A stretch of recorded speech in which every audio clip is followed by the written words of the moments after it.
এই তো এই লাঠিটা দিয়ে মেরেছে তো। যারা যারা যা যাবতীয় এনজিও রয়েছে সব ভিডিও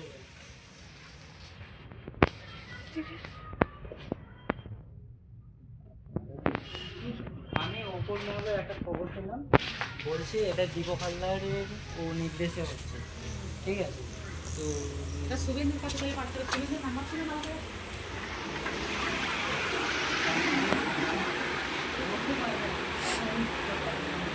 অত চিন্তা করো না, সব ঠিক হয়ে যাবে। দাঁড়াও, আরে দাঁড়াও দাঁড়াও উমা, দাঁড়াও মাথায় মেরে দাঁড়াও।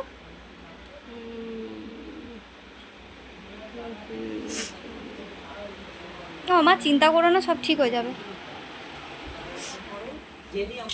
ঠাম্মাকে মেরেছে? মেরেছে তোমাকে? মারেনি আমাকে তো শিলা না শিলা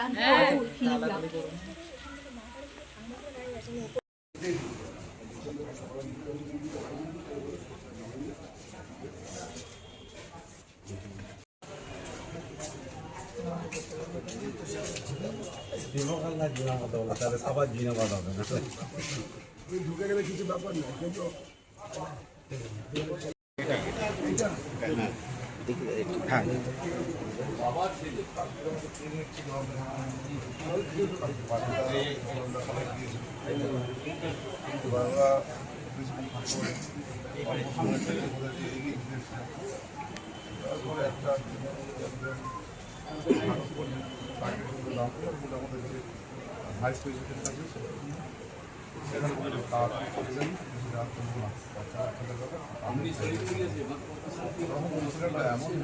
এমন আজীবনের কথা বলছিলাম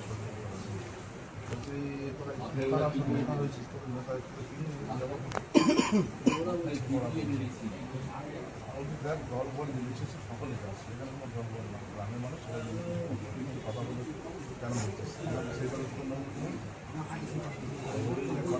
ঝগড়া করি ওরা যদি ফান্ড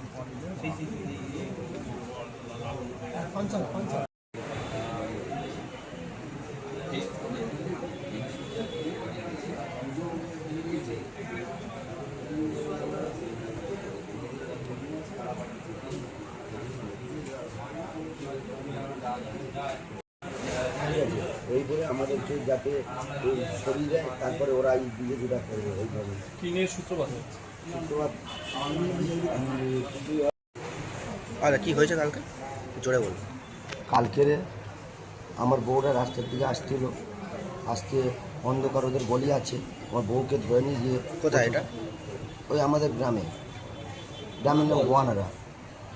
ধরে নিয়ে গিয়ে তাকে 4-5 জন মিলে মুখে ঘুষি মেরে তার নাক ভেঙে দেয়। তারপরে এবারে সে তবু গড়ি এসে বাইরে বলে আমাকে মেরে দিল। কারা মেরেছিল? ওই অনু, ওয়াসিদ, আরও অনেকে আছে, অনেকে। এরা কারা? ওরা সব টিএমসির লোক। মারলো কেন? মারলো, আমরা বিজেপি করি এই কারণে হিংসা এজেন্ট হয়েছিলাম। তারপরে আমি পার্টির জন্য ওখানে সব করি।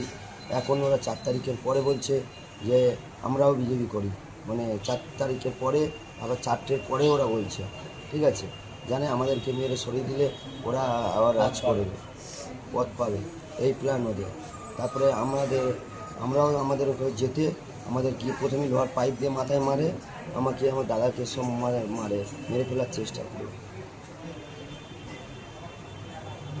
দীপকবাবু আজকে এসেছিলেন, আজকে কী কথা হলো ওর সাথে? ওই দাদা সব জিজ্ঞাসা করলো।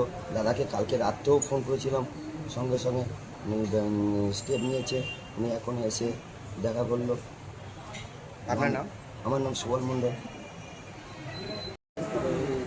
ভর্তি করেছিল, তারপরে ডাক্তারবাবু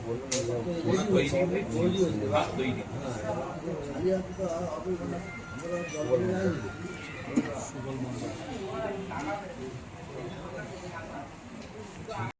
তারপরে আমার দাদারা আমরা যেতে ওরা লোহার সব পাইপ রেডি আমাদের মাথায় দুম করে ঢুকতেই মেরে দিয়েছে। কার নেতৃত্বে হয়েছে? এটা হচ্ছে অনুপ মণ্ডল, অসীম। কোন পার্টি? ওরা টিএমসি। নাম? ইডিএমের সব লোহার অসিত মণ্ডল, অনুপ মণ্ডল,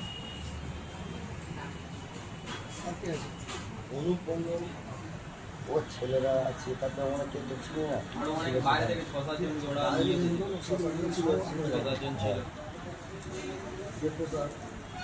তারপরে সেই ওর ছেলে ছিল শুভজিৎ মন্ডল, বাইরে নিয়ে গিয়েছিল আমার বৌমাকে। বলছি কি ঘটনা ঘটেছে, কতজনকে মারধর করেছে, কেন মারলো, কারা মারলো? বিষয়টা হচ্ছে এই যে পশ্চিমবঙ্গে পরিবর্তন হয়েছে, বাংলার মানুষ মুক্তির স্বাদ পেয়েছে, এবারে সবাই আনন্দে আত্মহারা। ঠিক সেই সময়ে আমরা দেখছি তৃণমূলের বেশ কিছু হারমাদ বাহিনী যারা পরিকল্পিতভাবে অতি বিজেপি সেজে আমাদের কিছু কিছু নেতার কাছাকাছি আসার চেষ্টা করছে, এবং তারই ফলে তারা অনেক বেশি সাহস নিয়ে আমাদের পুরনো কর্মীদের গায়ে আঘাত করছে, মারধর করছে। ঠিক এমনি ঘটনা ঘটেছে গতকাল বাসুলডাঙ্গা গ্রাম পঞ্চায়েতে এবং মাথুর গ্রাম পঞ্চায়েতে। আমরা এর তীব্র প্রতিবাদ জানাচ্ছি, বিরোধিতা করছি, এবং যারা এই ঘটনা ঘটিয়েছে অবিলম্বে তাদের ব্যাপারে প্রয়োজনীয় আইনি পদক্ষেপ নেবার জন্য আমরা প্রশাসনকে জানিয়েছি, এবং প্রশাসনকে অনুরোধ করব এলাকায় শান্তি শৃঙ্খলা বজায় রাখার জন্য যা যা করণীয় সেটা তারা যেন অবশ্যই করে করেন। কতজন আহত, দু জায়গায় দোকান ছিল? গতকাল আহত হয়েছিলেন বাসুলডাঙ্গাতে প্রায় 8-10 জন, মাথুরেও হয়েছিল 5-6 জন, তবে তাদের বেশিরভাগটাই প্রাথমিক চিকিৎসার পরে ছেড়ে দেওয়া হয়েছে, এবং 2 জন আছেন তাদেরকে ছেড়ে দেওয়া হয়েছে, কিন্তু কলকাতাতে তারা আবার ট্রিটমেন্টে যাচ্ছেন। আর আপাতত এখানে 3 জন ভর্তি আছেন, বাসুলডাঙ্গা থেকে 1 জন আর মাথুর গ্রাম পঞ্চায়েত থেকে 2 জন। কি ঘটনার প্রেক্ষিতগুলো কি ছিল মাথুর এবং এই বাসুলডাঙ্গা?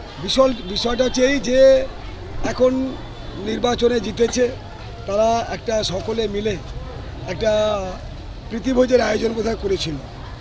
সেই প্রীতিভোজে সবাইকে আমন্ত্রণ জানিয়েছিল। এই আমন্ত্রণ জানানোটাতে তৃণমূলের কিছু ছেলে যে কেন আমাদেরকে নিমন্ত্রণ করা হচ্ছে এই নিয়ে কথা কাটাকাটি বা বাক্য বিনিময় হতেই মারামারি, এবং আমাদের ছেলেদেরকে ওই তৃণমূলের হারমাদ বাহিনীরা যারা মারধর করেছে তাদের মধ্যে উল্লেখযোগ্য হচ্ছে রঘুনাথ মণ্ডল, প্রসেনজিৎ মণ্ডল, প্রণয় মণ্ডল, পিন্টু চক্রবর্তী সহ আরও বেশ কিছু ছেলেমেয়ে।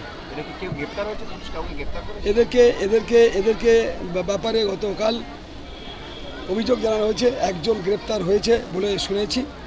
তো আমরা দেখছি যাতে করে প্রশাসন আইনগত পদক্ষেপ গ্রহণ করে এলাকায় শান্তি শৃঙ্খলা বজায় রাখে, তার জন্য আমরা অনুরোধ রাখছি প্রশাসনের কাছে, এবং এলাকার মানুষের কাছেও আমরা করজোড়ে অনুরোধ করছি আপনারা শান্ত থাকুন, সংযত থাকুন। আমাদের এখন দায়িত্ব অনেক, নতুন সরকার এসছে, আমাদের কাছে মানুষের প্রত্যাশা অনেক গুণ বেশি, তাই মানুষকে ভালো রাখা আমাদের দায়িত্ব এবং কর্তব্যের মধ্যে পড়ে। যেমন সাথে সাথে আমি তৃণমূলের হারমাদদের বলবো বা তৃণমূলীদের বলবো যারা তৃণমূল করেছেন, আপনারাও সংযত থাকুন। আপনারা সংযত না থেকে যদি ইচ্ছাকৃতভাবে অযাচিতভাবে আপনারা ঝগড়াঝাটি করতে চান, মারামারি করতে চান, তাহলে কিন্তু পরিবেশটা কখনোই শান্ত থাকবে না, এটা অশান্ত হবেই। অশান্ত যাতে না হয় তার জন্য আমরা দৃষ্টি রেখেছি এবং প্রশাসনের সাহায্য চাইছি।